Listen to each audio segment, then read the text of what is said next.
आदाब नाजरीन, मैं हूं सन्नम एजाज। जम्मू कश्मीर के हालात, जम्मू कश्मीर के वाक़ात और जम्मू कश्मीर की सियासत एजेंडा लेकर।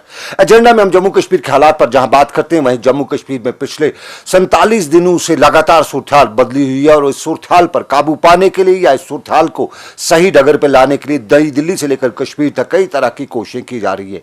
राजनाथ सिंह जम्मू कश्मीर के 2 दिन के दौरे पर दूसरी बार 1 महीने में पहुंचे। यहां पर बात भी की, अलायदगी पसंदों से बात करने पर बात तो नहीं हुई, लेकिन बात करने की कोशिश की और बात की मेन स्ट्रीम जमातों से। इंजीनियर रशीद जम्मू कश्मीर की रियासत में, जम्मू कश्मीर की सियासत में मेन स्ट्रीम पार्टी से ताल्लुक रखते हैं, लेकिन इंजीनियर रशीद जिस स्टैंड पर पहुंचे हुए हैं उससे कुछ लोग कहते हैं कि अलायदगी पसंदों से भी कहीं दूर का स्टैंड है। और इंजीनियर रशीद भी राजनाथ सिंह से मुलाकात की। इंजीनियर रशीद आज के एजेंडा में मेरे मेहमान। हम इनसे जानना चाहेंगे कि ये क्या दोगली पॉलिसी है, कभी जाते हो, कभी आते हो, कभी मिलते हो, कभी नहीं मिलते हो। Engineer Rashid, all parties meeting Srinagar, opposition parties की मीटिंग श्रीनगर में हुई। मैं सबसे पहले आपका शुक्रिया अदा करना चाहूंगा मेरे प्रोग्राम में आने के लिए। उसके बाद मेरा पहला सवाल आपसे, ऑल पार्टीज मीटिंग श्रीनगर में हुई, अपोजिशन पार्टीज मीटिंग, आप उसमें गए, आपने कहा हम दिल्ली जाएंगे, हम वहां पे बात करेंगे। दूसरे दिन जैसे वो लोग दिल्ली गए, आपने न्यूज बनाने के लिए श्रीनगर में बैठ गए कि मैं नहीं जाऊंगा। ये क्या सियासत थी? नहीं, आपकी इन्फॉर्मेशन गलत है। जो ऑल पार्टीज मीटिंग हुई, मेरा स्टैंड 8 साल से रहा है कि अगर कश्मीर के मसले के हल के लिए मुझे बाल ठाकरे के बेटे उदय ठाकरे के पास जाना पड़े, हाफिज सईद से मिलना पड़े, मैं मिलने के लिए तैयार हूँ। उस तनाजुर में जब उमर साहब ने ऑल पार्टीज मीटिंग बुलाई तो मैं उसमें गया। उससे पहले महबूबा जी ने बुलाई, मैं उसमें भी गया। आज राजनाथ सिंह जी आए, मैं उनसे मिलने के लिए भी गया। मैं बिल्कुल बात करने के लिए हर वक्त तैयार हूँ, क्योंकि हमारा केस मजबूत है। तो उस मीटिंग में हमने उनसे 2-3 तजवीज़ें दी। उनका हक बनता है वो उसे इख्तलाफ करें या इत्तेफाक करें। मैंने कहा एक हम मिल के रिजिग्नेशन दे दें ताकि दिल्ली पर दबाव बढ़े। दूसरा मैंने कहा कि अगर आप ऐसा नहीं करते हैं फिर आप कम से कम ये बताइए कि आज की तारीख में अटानमी और सेल्फ रूल का कोई खरीदार नहीं, अब आप रायशुमारी का मुतालबा कीजिए। तो उन्होंने मेरी बात से इख्तलाफ किया, अच्छी बात है, उनका हक बनता है। उसके 3 दिन बाद जब उन्होंने ये कहा कि मुझे संदेशा भेजा कि अब हमें वज़ीर आज़म, मुझे ये कहा कि सदर जमहूरिया से मिलना है, मैंने कहा बिल्कुल हम मिलने के लिए हाजिर हैं, हम नंगे पाँव जाएंगे, क्योंकि हम दर्द कश्मीरियों का दिल में रखते हैं। मुसीबत देखिए, बात करने में हर्ज नहीं है। लेकिन मुझे बदकिस्मती से ये कहा गया कि वहाँ आके आप क्या कहोगे। मैंने कहा मेरी डिमांड एक ही है, रायशुमारी, रायशुमारी, रायशुमारी। तो फिर मुझे संदेशा भेजा गया कि हम रायशुमारी की बात सदर हिंद के सामने नहीं रख सकते हैं। तो फिर मुझे कहा गया कि आप यहाँ वहाँ आके या आप रायशुमारी मत कहे या फिर आप हमारे वफद में नहीं आए। तो आप ही बताइए क्या मैं अपने आपको किसने कहा कि आप हम उनके वफद में नहीं जाइए? जो इस पूरे मामले में जो हमारे एक दोस्त थे जिसने पहले फैसिलिटेट किया उस ऑल पार्टी मीटिंग में जाने के लिए, राब्ता-कार जो था, उसी ने बाद में भी मुझसे कहा। आपने ये बात कंफर्म की नेशनल कॉन्फ्रेंस में उमर अब्दुल्ला से, कांग्रेस के लीडर, उनसे बात की कि भाई मुझे ये बताया जा रहा है? नहीं, आप कमाल की बात करते हैं। फिर तो वही मुझसे कॉल करते कि आप हमारे साथ वफद में आ जाइए। उन्होंने तो कोई कॉल ही नहीं किया। इंजीनियर रशीद, आप अब रायशुमारी के स्टैंड पे हैं, हिंदुस्तान के आईन पे आप कसम खा चुके हैं, उनका हलफ लेके आप असम्बली में हैं, अब रायशुमारी की बात कर रहे हैं। ये कहाँ पे जस्टिफाई होती है? ऐसी तरह जस्टिफाई होती है जिस तरह जवाहरलाल नेहरू जी यूनाइटेड नेशन में गए और उन्होंने कहा कि कश्मीरियों को हम रायशुमारी देते हैं। और दूसरी बात, रायशुमारी मांगना कोई हिंदुस्तान के आइन की खिलाफ बात नहीं है। दफ़ा 370 जो चीज़ कश्मीर और दिल्ली को आपस में जोड़ती है वो एक आर्जी दफ़ा है। आर्जी इसलिए रखा गया है ताकि कल जब तनाज़ा हल हो या उसको फिर ख़त्म किया जाएगा, परमानेंट बनाया जाएगा। तो मैंने कौन सी बात गलत की? जब दफ़ा 370 ही आर्जी है, इल्हाक ही आर्जी है, तो मैं कौन सी गलत बात करता हूँ? आर्जी ना होता तो फिर राजनाथ, तो फिर जवाहरलाल नेहरू जी अक़वाम मुत्तहिदा में रायशुमारी की बात ना करते। आर्जी ना होता तो फिर तनाज़ा ना होता। आर्जी ना होता तो फिर मोदी जी कल नहीं कहते कि पीओके के लोगों ने मुझे कहा कि आप हम हिंदुस्तान के साथ मिलना चाहते हैं। मोदी जी कभी हिम्मत नहीं करते। उन्होंने इसीलिए की क्योंकि उन्हें खुद भी मालूम है कि आज नहीं कल रायशुमारी के जरिए आर पार के लोगों से पूछना है कि वो क्या चाहते हैं। ये कोई तनाज़ा नहीं होता, रायशुमारी का मसला नहीं होता। तो फिर आपकी असेंबली में 24 नशस्तें आज़ाद कश्मीर के लिए मखसूस नहीं होती। इसलिए हमसे झूठ बोला नहीं जाता, लोगों से सच सुना नहीं जाता, तो उसमें मेरा क्या कसूर है? नहीं, आप जिस तरह की बात करें, आप रायशुमारी की बात करते हैं, आम लोग, यहाँ के आम लोग कहते हैं कि नई Delhi with in the Indian constitution कुछ भी दे सकती है, लेकिन जिस तरह से आउटसाइड कॉन्स्टिट्यूशन की बात की जाती है वो नहीं देगी। जब ये सब कुछ नहीं देगी उधर, फिर ये चीज मांगने की जरूरत? सर, मैंने अर्ज आपसे किया, वही चीज मैं अर्ज कर रहा हूं। कि जो आप कह रहे हैं कि दिल्ली कुछ नहीं देगी, उसका मतलब ये नहीं है कि हम मांगना छोड़ दें, क्योंकि हमारा हक है। हम उनसे बिहार, राजस्थान और बंगाल नहीं मांगते। कॉन्स्टिट्यूशन की आपने बात की, मेरी गुजारिश सुन लीजिए। शायद आपका भी जन्म 47 में नहीं हुआ होगा, ये तो नेहरू जी के उसने वादा किया। हमारा कौन सा पाप है? जब आप उस वक्त अक़वाम मुत्तहिदा के जो उस वक्त के उसूल थे, जब हिंदुस्तान और पाकिस्तान दो ममलिकतें बनी, उस वक्त कहा गया जो मुस्लिम डोमिनेटेड स्टेट्स हैं वो पाकिस्तान जाएंगी, जो हिंदू डोमिनेटेड स्टेट्स हैं वो इंडिया जाएंगी। उसके बाद भी नेहरू जी ने रायशुमारी की बात की। हमारा कौन सा कसूर है? हम कहते हैं अपना वादा पूरा कीजिए, तो इसमें हम पर क्यों मतलब वो तरस? वो दूसरी बात मैंने कहा, आइन के, हिंदुस्तान के आइन में रायशुमारी मांगना कोई गुनाह नहीं है। हिंदुस्तान के आईन में आप इलाक को चैलेंज भी नहीं कर सकते। इलाक जब हुआ ही नहीं है, वो तो आर्जी है, वो तो आर्जी है ना। जब दफा 370 आर्जी है, जब इलाक आर्जी है, फिर तो प्रॉब्लम ही नहीं होती। जब शिमला मादा है, जब ताशकंद मादा है, जब आप 5 मिलिटेंट कमांडरों से जिन्होंने बंदूक उठाए थे, जहां अभी मैं राजनाथ सिंह से मिला आपसे बात करने से पहले, वहां जब वही मिलिटेंट कमांडर मिले, उन्होंने भी रायशुमारी की बात की। अगर गिलानी साहब कल टेबल पे जाएंगे, वो भी रायशुमारी की बात करेंगे। तो इसलिए मैंने कौन सा गलत चीज मांगा? रायशुमारी। और जब आपने कहा हिंदुस्तान के आइन के हलफ लेना, आइन के हलफ लेने का मतलब ये नहीं है कि मैं हिंदुस्तान का कोई किरायादार हूं। रायशुमारी, हिंदुस्तान के आइन के हलफ लेने का मतलब यह कि मैं सच बोलूं। आइन में कहीं नहीं लिखा है हिंदुस्तान के कि मैं झूठ बोलूं, मैं हिंदुस्तान की झूठी तारीफें करूं, मैं ये कहूं कि पितरम सुल्तान बूद। वहां सच्ची सच्ची बात कहनी है। और वहां ये कहीं नहीं लिखा गया है कि मैं, मतलब जो जम्मू, हमारा अपना जम्मू कश्मीर का आइन है, एमएलए मैंने जम्मू कश्मीर के आइन का हलफ लिया है। और बेईमानी दिल्ली ने की है, जो अटानमी थी, जो इंस्ट्रूमेंट ऑफ एक्सेशन था, वो उन्होंने छीन लिया है।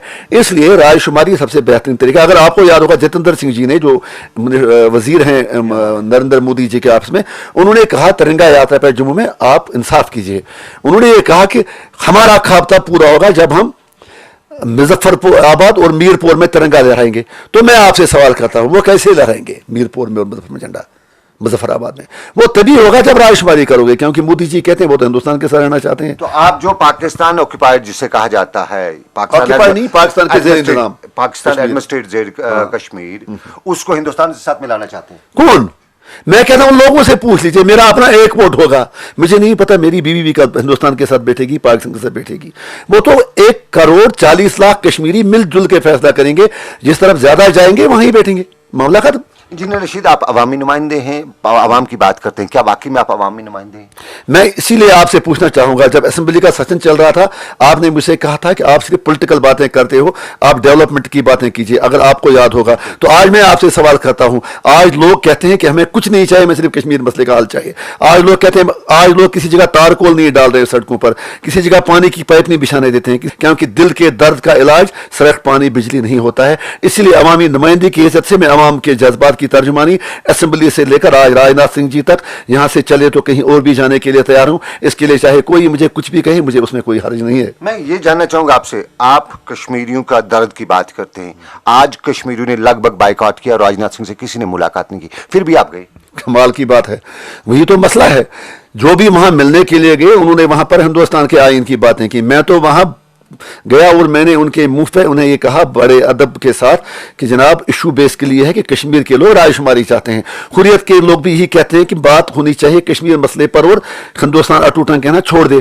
क्योंकि अगर मुझे कहीं मौका मिला किसी ऐसे ऐवान में जहां पर मैं बात नहीं कर सकता हूं, शराब खाने में ज्यादा जरूरत होती है आवाज पढ़ने की कि शराब ना पिया जाए। अगर आप मस्जिद में कहेंगे तो वहां वैसे भी शराबी ज्यादा होते नहीं है, तो मस्जिद में बैठ के शराब छोड़ने की दर से ज्यादा बेहतर है कि आप वहां पूरा शराब खाने के बाहर बल्कि अंदर घुस के कहें कि जनाब आप शराब पीना छोड़ दीजिए। फैसला तो हिंदुस्तान को करना है, पाकिस्तान को करना है। अगर मुझे मौका मिला राजनाथ सिंह से जाने का तो मैंने उनसे कहा कि ये लोग आपको धोखा दे रहे हैं, ये कोई लॉ एंड ऑर्डर प्रॉब्लम नहीं है, ये कोई किराए के लोग नहीं है, ये 5% लोगों का मसला नहीं है, ये पाकिस्तान की खड़ा करता प्रॉब्लम नहीं है, ये हुर्रियत के चैनल लोगों का मसला नहीं है, बल्कि यहाँ घर घर आपसे आज़ादी मांगता है। और हमने मेमोरेंडम भी दिया, हम आपको भी एक कापी देंगे। तो मुझे बताइए उससे अलावा और मैं क्या कर सकता हूँ? हिंदुस्तान के वजीर दाखिला हैं, क्या उनको ये पता नहीं है कि कश्मीर में क्या सिचुएशन है जो आप उन्हें बताया? लेकिन अल्टीमेटली तो बात उनके साथ ही करनी है ना। अल्टीमेटली अगर कल हुर्रियत भी बात करेगी, पाकिस्तान भी कहता है हम हिंदुस्तान से बात करेंगे, बहरहाल आप इंसाफ भी कीजिए, हिंदुस्तान के साथ ही झगड़ा है, फरीक है नहीं तो बात करेंगे ना।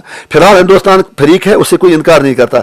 एक ही चीज पर एतराज है कि हिंदुस्तान सच मानने के लिए तैयार नहीं है और हिंदुस्तान हठधर्मी छोड़ने के लिए तैयार नहीं है। तो जब हम सब लोग मिलकर कहेंगे कि है हक हमारा रायशुमारी, तो हमें यकीन है कि राजनाथ सिंह जी आज नहीं तो कल हमारी बात सुनिए। क्योंकि रायशुमारी कहने का मतलब यह नहीं है कि मैं कहता हूं कश्मीर पाकिस्तान को दे दो, उसमें हो सकता है ज्यादा लोग हिंदुस्तान के साथ बैठना पसंद करें।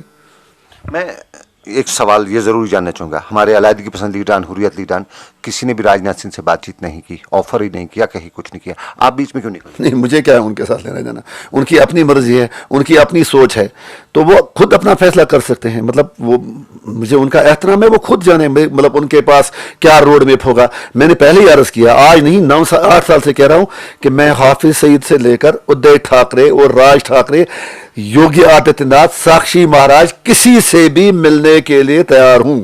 अगर मुझे मौका मिला, मैं अमेरिका के सदर से लेके यहां हिंदुस्तान के आर्मी जनरल तक के आगे कहूंगा कि हम मर रहे हैं, हमारा मामला हल कीजिए। और हल करने का एक ही तरीका है, रायशुमारी, रायशुमारी, रायशुमारी। अटानवी और सेल्फ रूल के धोखे से लोग मतलब जो देने वाले हैं, उनका एक ही मकसद है कि जो कश्मीर का काज है वो कमजोर हो जाए। इसलिए हमें पूरा मजबूती के साथ 100% मांगना चाहिए ताकि हिंदुस्तान बात करने के लिए मजबूत हो जाए। Hindustan with in constitution autonomy नहीं देने वाला है, रद्दी की टोकरी में डाला गया, तो आपकी रायशुमारी कहां देगा? आपने सही कहा। आप मेरे कमरे में हैं, अगर मैं अभी खुदा न खासा आपकी कोट निकाल के अपने इस हैंगर पे लगा दूं और कहूं कि ये मेरा कोट है, तो क्या आप ये कोट मुझे दे देंगे?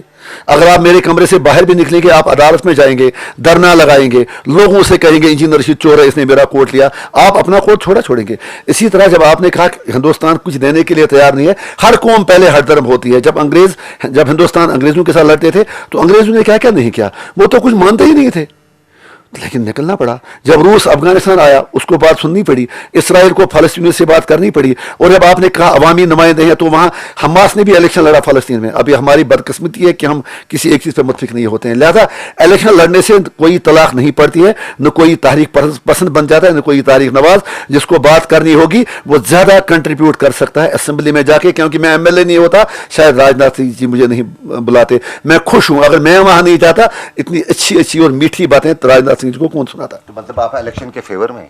वो तो मैं लड़ता हूं, कमाल की बात है। दूसरों को भी कहेंगे? हाँ जनाब, जो भी है वो मतलब मेरा मानना है कि अगर मेरे साथ 10 MLA और होते और हम राजनाथ सिंह से मिलते, तो शायद हमारी आवाज और मजबूत हो जाती। यहां पे कश्मीर की जो सिचुएशन इस वक्त, आप इसका, सब लोग कहते हैं कि इसका इलाज होना चाहिए, जो पॉलिटिशियंस कहते हैं, अवाम की बात मैं नहीं करूंगा, कुछ जो पॉलिटिशियंस हैं, प्रो इंडिया पॉलिटिशियंस हैं, आप हैं, नेशनल कॉन्फ्रेंस है। मैं प्रो इंडिया नहीं हूं, मैं प्रो रियलिटी हूं, प्रो हकीकत पसंद हूं। चाहे वो कभी इंडिया को शूट करे, कभी पाकिस्तान को शूट करे। तंग नजर जाहिद ने मुझे काफिर समझा, काफिर समझता है मुसलमान हूं मैं। तो सोल्यूशन मैंने जनाब बताया, हुजूर मैंने बता दिया कि सोल्यूशन एक ही है, रायशुमारी। उसके अलावा अगर हिंदुस्तान कहता है कुछ और सोल्यूशन है, तो डरते क्या मैं कहने से? बता दें। अगर यहां राजनाथ सिंह जी आए, हमने उनसे कहा भी अगर आपको कोई और सोल्यूशन है तो बता दीजिए। अगर रायशुमारी से कोई अच्छा सोल्यूशन है तो हम उसका वेलकम करेंगे, अगर कोई और अच्छा सोल्यूशन है। अटानवी के धोखे नहीं। राजनाथ सिंह ने बताया ना, कश्मीरियत, इंसानियत, जमहूरियत। कश्मीरियत, इंसानियत और जमहूरियत वो क्या चीजें हैं? उसका तो उन्होंने यहां पर असमत दरी करके छोड़ दिया है। कौन सी जमहूरियत? क्या ये कोई जमहूरियत है कि जहां पर आपको MLA होके, मैं कल जब कुपवारा से आया तो मुझे 10 जगह पुलिस वालों ने कहा आइडेंटिटी कार्ड दिखाओ, क्योंकि यहां पे आज कर्फ्यू लगा हुआ है। आपने किस जमहूरियत की बात की कि जहां पर छोटे छोटे बच्चों पर PSA लगाया जाता है? इंसानियत कहां? यहां तो हैवानियत का नंगा नाच खेला जा रहा है।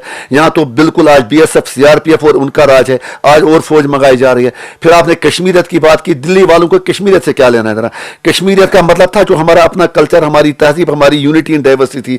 आज तो यहाँ की जो हमारी फौज आई है, वो तो किसी जगह लिखते हैं तुर्क में, मतलब साधना गली, किसी जगह कोई और गेट। यहाँ उन्होंने कल्चरल एग्रेशन करके हमारी जगहों के नाम तक तब्दील कर दिए, तो कश्मीरियत ही कहाँ? और आप करण सिंह जी और ये कहते हैं इसमें अब जमहूरियत और लद्दाखियत भी मिलाओ। ये कश्मीर को एक मतलब इसका जो मेन इशू, उसको डाइल्यूट करके हकीकत से भागना चाहते हैं, लेकिन दिल्ली के भी हकीकत से भाग नहीं सकती। फिर आपने रायशुमारी की बात की, मैं सर आपसे एक अर्ज करूंगा, स्कॉटलैंड में रायशुमारी नहीं हुई, ईस्ट तैमूर में रायशुमारी क्या नहीं हुई?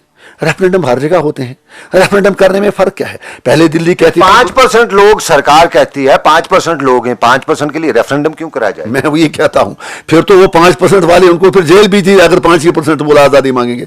वो तो हार के एक ही बार मामला खत्म हो जाएगा। जब रेफरेंडम में सिर्फ 5% लोग कहेंगे हमें आजादी चाहिए, फिर तो हिंदुस्तान का विकार दुनिया में बढ़ जाएगा कि देखिए मुफ्त में पाकिस्तान खड़ा कर रहा था, वहां पर मामले इंजीनियर रशीद कर रहा था, गिलानी साहब कर रहा था, यासीन साहब कर रहा था, मीर भाई साहब कर रहा था। वो तो फिर हिंदुस्तान को मौका है, लेकिन हिंदुस्तान को पता है कि जो वो कहता है सही वो नहीं है, बल्कि 99.99% रायशुमारी चाहते हैं। ये कुछ ये ठेले बट्टे चेले मंत्री, बाकी लोग जिनको लाल बत्तियां चाहें, तनख्वाहें चाहें, बाकी चीजें चाहें, जिनको दिल्ली की आशीर्वाद चाहिए, वो कहते हैं कि स्टोन पेल्टर्स 2% 3%। 5%, ऐसा बिल्कुल नहीं है।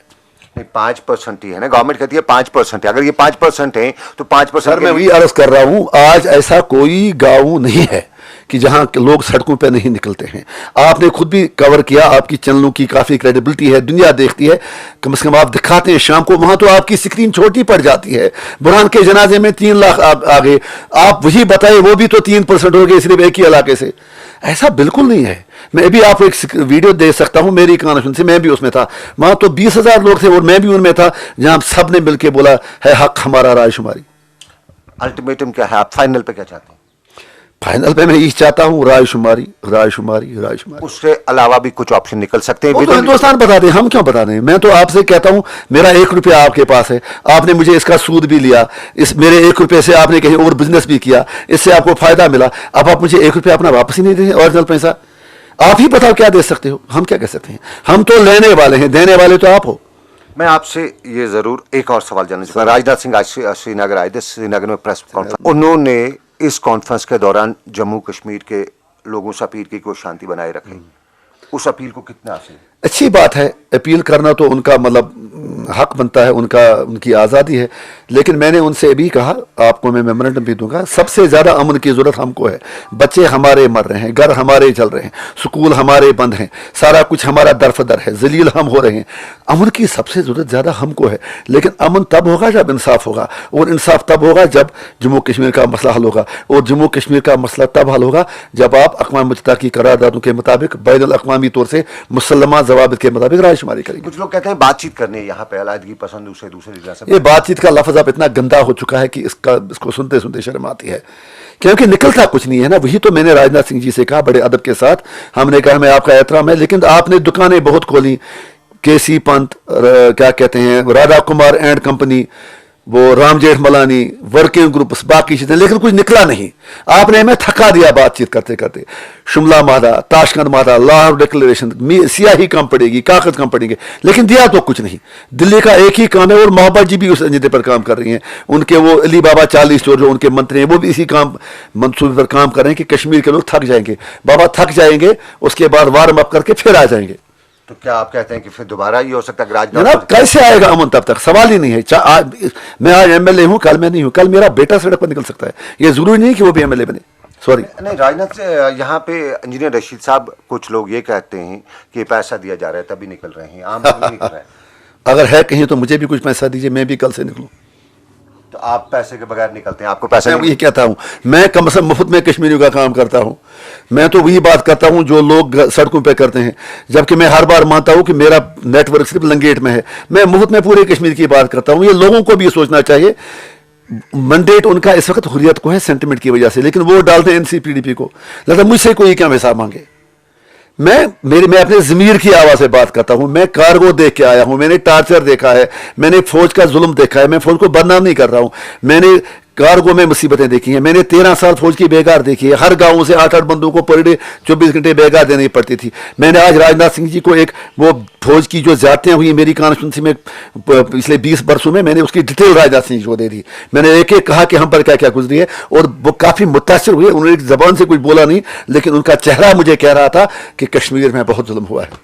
राजनाथ सिंह से आज आपकी मुलाकात, इसको आप क्या कहेंगे? सेटिस्फाइड? मैं ये कहूँगा कि आज कम से कम, मतलब ये नहीं कि मैं कोई मतलब हवा में महल बनाना चाहता हूं या एग्जेजरेट करता हूं, बड़ा चढ़ा के पेश करता हूं। मुझे यकीन है कि पिछले 25 वर्षों में अगर किसी ने आज तक दिल्ली को 1999 से लेकर आज तक मुंह पे कहा है कि कश्मीर के लोग क्या चाहते हैं, तो वो अवामी इत्तेहाद पार्टी आज थी, जिसके मैं भी था, और हमने वो बात खुल के की जो लोग मस्जिदों में, सड़कों में, घरों में कहते हैं, और जो हुर्रियत भी बात कहना चाहती है, लेकिन उनको भी मौका नहीं मिल रहा है कहने का। राजनाथ सिंह ने महबूबा मुफ्ती के साथ मिलकर लास्ट में प्रेस ब्रीफिंग दी, आपने वो देख रहे थे क्या? अचानक हमने देख लिया, तो हमें महबूबा जी से हमदर्दी है, हमारी बहन है वो, मतलब बहुत बुरा हुआ। पता नहीं उन्हें गुस्सा क्यों आता है, आना नहीं चाहिए था। स्टेट की चीफ मिनिस्टर हैं, एक स्टेट्समैन मतलब का रोल उनका होना चाहिए। मुझे बहुत फील हुआ, और शायद लगा भी मुझे कि राजनाथ सिंह जी उन्हें कहते थे कि आप थोड़ा शांत रहे, सवाल करने का हर एक को हक है। तो हो सकता है आगे महबूबा जी के हालात में तब्दीली है, और सही बात ही है कि अगर किसी ने उनसे सवाल किया, मैंने राजनाथ सिंह जी से ये कहा कि महबूबा जी पर बिल्कुल इल्ज़ाम नहीं लगना चाहिए। अगर गिलानी साहब भी चीफ मिनिस्टर बनते हैं, इंजीनियर रशीद भी बनता है, सलाहुद्दीन भी बनते हैं, अभी हमने कहा, मेमोरेंडम मेरे पास है, तो उससे कोई फर्क पड़ेगा नहीं। लिहाजा महबूबा जी पर इल्ज़ाम लगाना दुरुस्त नहीं है, क्योंकि लोग, ये लॉ एंड ऑर्डर का मसला नहीं है, सड़क पानी बिजली का मसला नहीं है। लेकिन महबूबा जी अपना केस मेरे ख्याल में खुद ही कमज़ोर कर रही हैं। उनको चाहिए था कि वो हर सवाल का जवाब देती।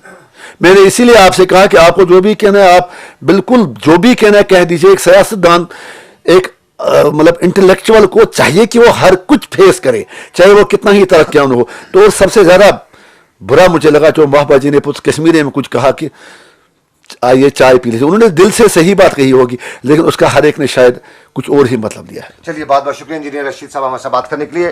जम्मू कश्मीर की संभली में इंजीनियर रशीद का दबदबा तो इस साल हमने देखा, आपने भी देखा होगा, लेकिन पिछले कुछ दिनों से कश्मीर की सूरत-हाल के दौरान बात एक बार फिर इंजीनियर रशीद के खीमे में आ रही है। और इंजीनियर रशीद पिछले कई दिनों से कश्मीर की खुद मुख्तारी की अगर नहीं तो रायशुमारी की बात करते हैं। क्या दिल्ली को यह बात हजम हो पाएगी? क्या दिल्ली बर्दाश्त कर पाएगी? दिल्ली इसका क्या जवाब देगी? फिलहाल हम कह नहीं सकते, लेकिन आने वाले दिनों में इसका परिणाम, इसका इंतजार रहेगा। सनम एजाज, श्रीनगर।